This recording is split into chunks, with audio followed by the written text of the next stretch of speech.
Hello. As a kid, I was a big fan of Pokémon. Until X and Y, at that point I stopped caring. Every day I would go home and watch Pokémon and whatever other garbage CITV forced down my throat. And most of the time I was like, wow, this is the best show ever. But there was one exception.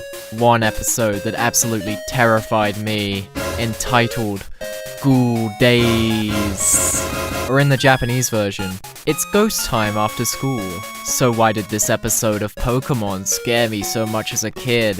Well, that's what I'm about to explain, you impatient But first I need to explain. This episode is actually part of a 4-episode arc, in quotes, centering around a school where you get taught how to be good at Pokémon, called the Pokémon Summer Academy. While calling it an arc is kind of a stretch, there isn't actually an ongoing story outside of Ash f***ing around at summer camp, and Team Rocket is also there, just like every other Pokémon episode. But School Days isn't your normal Pokémon episode, and one day, Lord Junko from YouTube.com sat down after a day of school, expecting another wholesome episode of animal fighting, but instead, he got the most horrific thing to ever be broadcast on TV.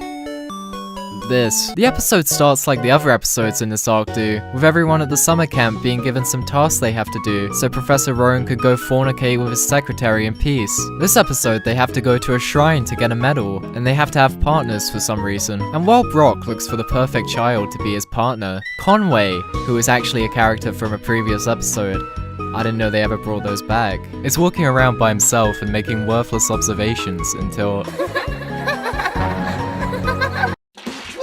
This is why I was scared, because of this. Ghosts are canon in Pokémon. I mean, there's ghost-type Pokémon, but this is like an actual real ghost that is a dead human, but alive, and it's a ghost. The ghost girl hypnotizes him and leads him to a cliff to make him f*** himself. Thank God I hate this guy. But then he gets saved by a Dusknoir. But Dawn thinks he's actually the evil ghost who tried to kill him. So she checks her T-Mobile sidekick for the codex entry on Dusknoir. It receives electrical waves from the spirit world with its antenna, and is said to take people to the spirit world as well. Meanwhile, every single person except Ash and this girl gets scared by low-level ghost Pokemon for some reason, and run back to the school, instead of just killing the Pokemon to get experience. Do you even know how to play?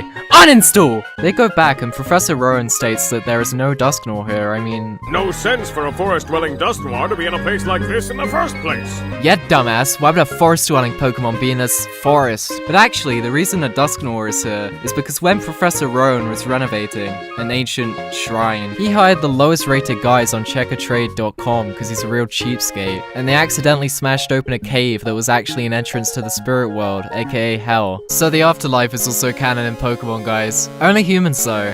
When Pikachu gets his skull caved in, that's it, he's dead.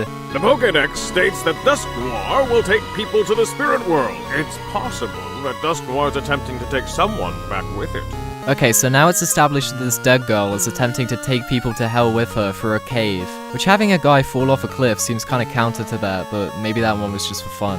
At this point in the episode, I most certainly started crying and screaming and pissing on the carpet, but the most scariest part is still to come. In a scene I didn't talk about, Ash and Girl got lost in the woods, and the ghost guides them to the shrine with the medal, which also happens to be where the cave to the Shadow Realm is. And Ash and Girl get the medal in the most obnoxious way possible. And then the girl tries to lure them into the cave, and she does a really job, honestly. Like, I could lure 2 children into a cave way better than this dumbass. Then Dusknoir shows up so a Pokemon fight can actually happen in this episode of Pokemon. But the Dusknoir gets defeated, allowing the ghost to open a portal to Hell in order to send Ash to Hell. Personally, I think the writers should have further explored this plot element and had the next series take place in Hell itself. It would have really brought a whole new fresh feeling to the series. But no, instead the Dusknoir saves them and the ghost gets sent back to the Shadow Realm to be the next DLC character in Mortal Kombat 11 or whatever they do down there. So ghosts are real, Hell is real, the end. After this episode, I was traumatized. I think, because I can't really remember that much, because I was like 6. But all I remember is saying to my mom that I'm never gonna watch Pokemon again, and then immediately watching it the very next day. But yeah, that's the video. Make sure to subscribe and dislike. I might make another Pokemon video at some point, because there's another weird Pokemon episode I saw as a kid. Or maybe I'll never post a video again. You don't know. Bro, as I was editing this, I literally just found out, like, Ash actually won something, and they're gonna replace him after 25 years. Well, it was 0 years for him, because he's still 10. But I just want to congratulate him for this. Congrats. Congrats. Congrats to my for finally winning something. Bye. Don't play with him. Yeah. Smoke my gas, hit my yak. Yeah. Spam the block, see back. Yeah. Been the block looking for a leg. Boy too broke. The boat's beautiful. Who's it belong to? I don't know.